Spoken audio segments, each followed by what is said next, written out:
In today's video, I am going to teach you how to use Steam launch options when starting a game.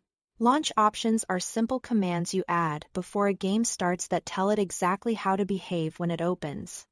They're perfect for setting your resolution, choosing windowed or full screen, or troubleshooting display issues without digging through in-game menus. First, open the Steam client and head to your library so you can see your list of games. Find the game you want to adjust, then right-click its title and choose Properties.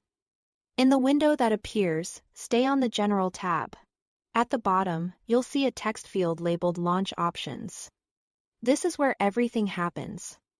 Click inside that box and type the commands you want to use.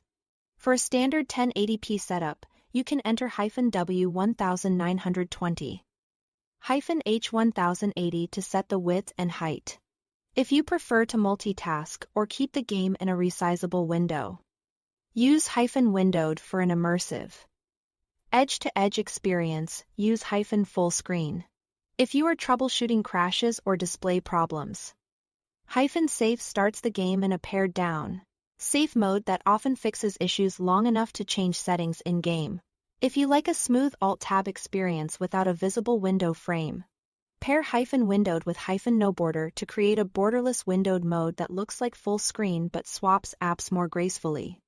And if you've been experimenting and something feels off, -autoconfig restores video and performance settings to their defaults so you can start fresh. When entering commands, you can combine compatible ones by separating them with spaces. For example, you might use -windowed, -no border, -W1920, -H1080 to get a clean borderless window at 1080p.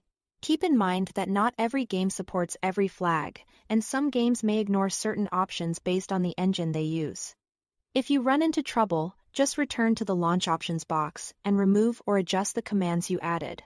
Once you've selected the command or commands you want, close the Properties window then. Launch the game as you normally would from your library. The options you set will apply automatically every time you start the game until you change or clear them. If the game doesn't start correctly, reopen Properties and clear the Launch Options field to revert back. That's all there is to it. Thanks for watching.